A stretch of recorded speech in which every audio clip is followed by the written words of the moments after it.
మాట జారిన తర్వాత క్షమాపణ కోరటం కంటే మాట అనే ముందు ఆలోచన చేయటం మంచి లక్షణం. మధ్య తరగతి వాళ్ళ ఇంటి కప్పు అందంగానే కనిపిస్తుంది, కానీ లోపల ఉన్న కోపాలు, కన్నీళ్లు, బాధలు, బాధ్యతలు ఎవరికీ కనిపించవు. మోసేవారికి మాత్రమే తెలుస్తుంది. గౌరవం లేని పలకరింపు, మర్యాద లేని మాట, మనశ్శాంతి లేని సంపద, ఆరోగ్యం లేని జీవితం నిరుపయోగం. చేతిలోని ధనం, నోటిలోని మాట రెండూ విలువైనవే. వాటిని పొదుపుగా వాడితేనే మనిషికి విలువ. జీవితంలో ముందడుగు వేయాలంటే ఏమీ అవ్వదు అనే ధైర్యమైనా ఉండాలి, ఏమైనా అవ్వని అనే తెగింపైనా ఉండాలి. డబ్బు అవసరమైతే అపరిచితుల వద్దకు వెళ్ళండి, సలహా కోసమైతే స్నేహితుల వద్దకు వెళ్ళండి. మీకేమీ అవసరం లేకపోతేనే బంధువుల వద్దకు వెళ్ళండి. అప్పు చేసేటప్పుడు భయం ఉండాలి, అది తీర్చేటప్పుడు గర్వంగా ఉండాలి. ఇలా భయానికి, గర్వానికి మధ్యగా సాగిపోయేదే అభివృద్ధి జీవితం. కష్టం ఎప్పుడు ఉండిపోదు, సంతోషం రాకమానదు. అన్నిటినీ ఓర్చుకొని భరించి కొన్నిటిని నేర్పుతో దాటి వెళ్ళటమే జీవితం.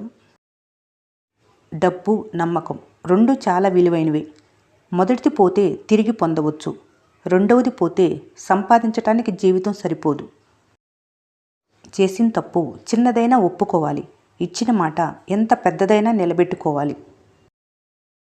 మనసు బాగా లేనప్పుడు ఆలోచనలు చేయకండి, శరీరం బాగా లేనప్పుడు పనుల గురించి ఆలోచించకండి. గోరింతలు కొండంతలుగా కనిపిస్తాయి. అత్యాశ లేని చోట ఆనందం ఉంటుంది, ఆరాటం లేని చోట ప్రశాంతత ఉంటుంది. కాబట్టి మీ జీవితం ఎలా ఉంచుకోవాలనేది మీ చేతుల్లోనే ఉంది. వర్షాన్ని గుడిగేసి ఆపగలం, కష్టాన్ని అడుగేస్తేనే దాటగలం. ఓటమిలో వెనుదిరిగిన వారు కొందరు, అదే ఓటమి నుంచి మొదలుపెట్టిన వారు కొందరు. సందర్భాలు ఒక్కటే, సంకల్పాలే వేరు. సంకల్పం గట్టిదైతే సాధించే శక్తి దానంతట అదే వస్తుంది. ఒక మనిషి జీవితంలో ఎదగాలంటే కష్టాలు, ఆటుపోట్లు తప్పవు. సుఖానికి అలవాటు పడటం కంటే కష్టానికి అలవాటు పడ్డ వ్యక్తి ఎక్కడైనా రాణించగలడు. ప్రతిదానికి ఒక కారణం ఉంటుంది. అలా ఎందుకు జరిగిందో ఇప్పుడు తెలియకపోవచ్చు, సమయం వచ్చినప్పుడు అదే తెలుస్తుంది. అన్నిటికీ కాలమే సమాధానం చెప్తుంది. కొంచెం ఓపిక పట్టాలి. పిలుపు ఏదైనా ప్రేమగా ఉండాలి, బంధం ఏదైనా అనుబంధంగా ఉండాలి. విభేదాలు ఎన్ని ఉన్నా విడిపోకుండా ఉండాలి. కోపంతో ఏమీ సాధించలేవు, అయిన వారిని కాని వారిలా చూడటం తప్పు. గర్వంతో కూడా ఏమీ సాధించలేవు, అందరిలో ఒంటరిగా మిగలటం తప్ప. సృష్టిలో అన్ని సంపదల కన్నా ఆరోగ్యంగా జీవించటమే అసలైన సంపద. ఆర్థికంగా మీరు ఎంత ఉన్నత స్థితిలో ఉన్నా ఆరోగ్యం సరిగా లేనప్పుడు ఆ సంపద ఉన్నా లేనట్లే. ఉన్నవారికి లేని వారికి కావలసిన ఏకైక సంపద మంచి ఆరోగ్యం. అందువలన ఆరోగ్యాన్ని నిర్లక్ష్యం చేయకూడదు, ఎందుకంటే ఆరోగ్యమే మహాభాగ్యం. అవసరం తీరాక దూరమయ్యే మనుషులున్నంతకాలం మంచితనానికి చోటు ఉండదు. నీకు జరిగిన చెడు గురించి ఎప్పుడూ చింతించకు, ఎందుకంటే జరిగిన మంచి నీకు ఆనందాన్ని ఇస్తే జరిగిన చెడు అనుభవాన్ని నేర్పిస్తుంది. వినయం లేని విద్య, సుగుణం లేని రూపం, ఉపయోగం కాని ధనం, శౌర్యం లేని ఆయుధం, ఆకలి లేని భోజనం, పరోపకారం చేయని జీవితం వ్యర్థం. జీవితం 4 అక్షరాలే, కానీ అందులో ప్రయాణం అంతు చిక్కని అన్వేషణ. ప్రతి మనిషి చూడటానికి బాగానే కనిపించినా మనసులో ఎన్నో బాధలు. కావాలన్నది దొరకదు, దొరికినది మీతో ఉండదు. ప్రతి క్షణం సంతోషంగా ఉండాలనే తపనే కానీ సంతోషం మనిషి జీవితంలో కొన్ని నిమిషాలు మాత్రమే. కష్టానికి అలవాటు పడిన వారికి ప్రతి క్షణము సంతోషమే. కాబట్టి ఉన్నదానితో సంతృప్తి పడటమే జీవితం. డబ్బు సంపాదించవచ్చు కానీ నిద్ర సంపాదించలేము. పుస్తకాన్ని కొనవచ్చు కానీ జ్ఞానాన్ని కొనలేము. మందులను కొనవచ్చు కానీ ఆరోగ్యాన్ని కొనలేము. పగను సంపాదించవచ్చు కానీ స్నేహాన్ని కొనలేము. ఆయుధాన్ని కొనవచ్చు కానీ ధైర్యాన్ని కొనలేము. భోగాలకు ఖర్చు చేసి రోగాల్ని తెచ్చుకోకు. మంచి పనులకు ఖర్చు చేసి పుణ్యం పెంచుకోవాలి. ఆ పుణ్యమే నీ రాత నిర్ణయించునని తెలుసుకోవాలి. అన్నీ నాకే తెలుసుననే గర్వం ఉండకూడదు. మనిషి పుట్టుక 9 నెలల ముందే తెలుసుకోగలరు, కానీ పోయేటప్పుడు 9 క్షణాల ముందు కూడా తెలుసుకోలేరు. ఇతరులతో పోల్చుకోవటం, ఇతరుల నుంచి ఆశించటం, ఈ 2 వదిలేస్తే జీవితంలో సగం సమస్యలు పోతాయి. అదుపనేది లేకుంటే, పొదుపనేది రాకుంటే ముందు ముందు జీవితంలో చిన్న చిన్న విషయాలకు కూడా చాలా బాధపడాల్సి వస్తుంది. హోదా, స్థాయి పెరిగిందని కళ్ళు నెత్తిన పెట్టుకుని నడవకూడదు. కాలానికి గుణపాఠం నేర్పే అలవాటు ఉంటుంది. ములులా కుచ్చుకొని మరలా మీ చేత్తోనే తీసుకునేలా చేస్తుంది. సాధించాలి అనుకున్న ప్రతిదాన్ని ప్రయత్నించి చూడాలి. కుదిరితే విజయం, లేకపోతే అనుభవం, ప్రయత్నించకపోతే శూన్యం. చేసే పని ఎంతమంది చూస్తున్నారన్నది ముఖ్యం కాదు, ఎంతమందికి ఉపయోగపడుతుంది అనేదే ముఖ్యం.